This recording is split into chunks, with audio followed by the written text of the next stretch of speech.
Have you heard how the wars began? Benjamin Bowman here. Have you heard how the wars began? Cast us away. Have you heard how the wars began? When England fought to a man, and the proud tailor rode prancing away.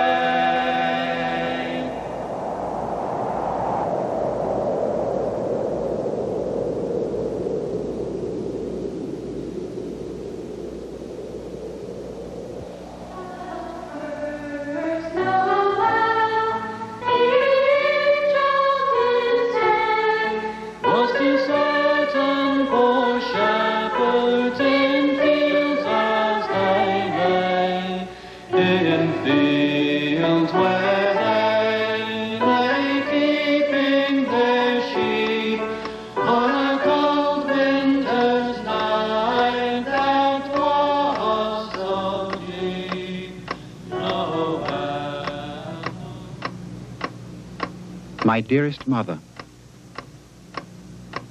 just returned to billets after the most extraordinary Christmas in the trenches you could possibly imagine.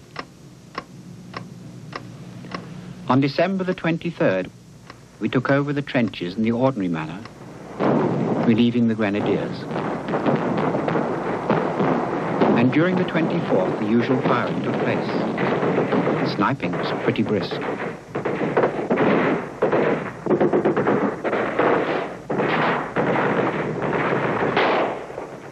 We stood to arms, as usual, at 6:30 on the 25th, and I noticed there was not much shooting.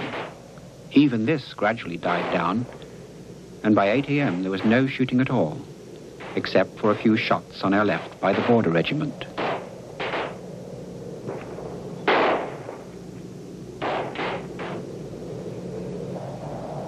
At 8:30 a.m., I was looking out and I saw 4 Germans leave their trenches and come towards us. I told 2 of my men to go and meet them unarmed, as the Germans were unarmed, and to see that they did not pass the halfway line. We were 350 to 400 yards apart at this point. My fellows were not very keen, not knowing what was up. So I went out alone.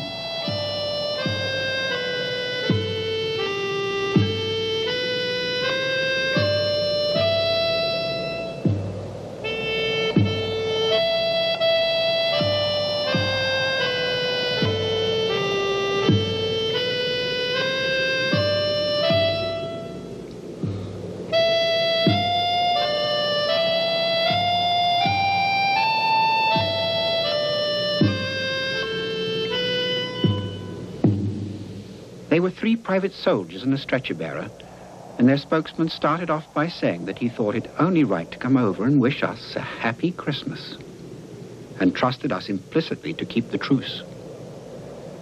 I asked them what orders they had from their officers as to coming over to us, and they said none. They had just come over.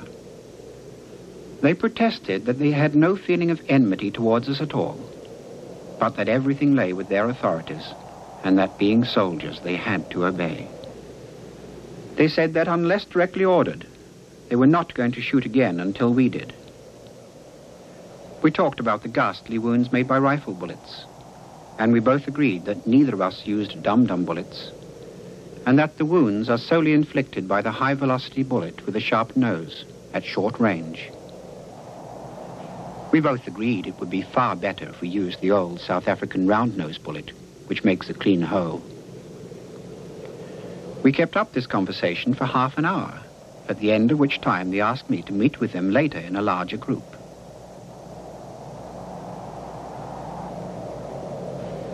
During the afternoon, this extraordinary scene was enacted between the lines. The German NCO with the Iron Cross gained, he told me, for conspicuous skill in sniping, started his fellows off singing some marching tune. Tannenbaum, o Tannenbaum, wie grün sind deine Blätter. O Tannenbaum,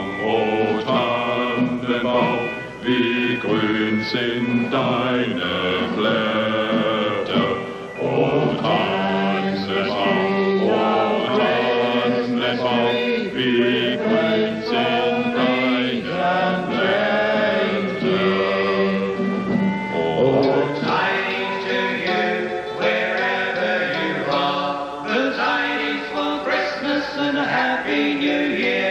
We wish you a Merry Christmas, we wish you a Merry Christmas, we wish you a Merry Christmas and a Happy New Year. Josef, lieber Joseflein, hilf mir wiegen das Kinderlein, will es wiegen und singen ein, nun schlaf in Ruhe, dein Äuglein zu. Acquaintance be forgot and never brought to mind. Should old acquaintance be forgot for the sake of old lang syne? Heilige Nacht,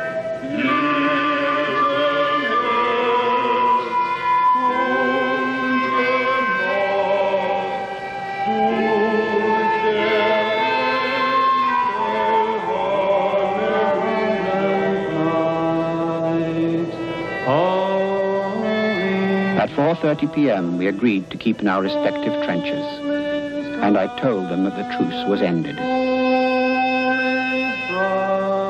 They persisted, however, in saying that they were not going to fire.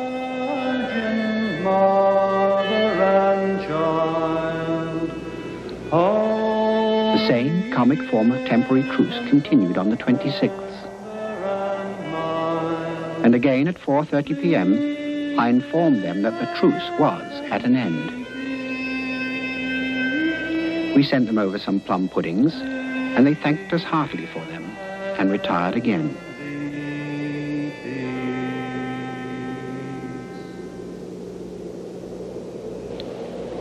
In the evening, we were relieved by the grenadiers.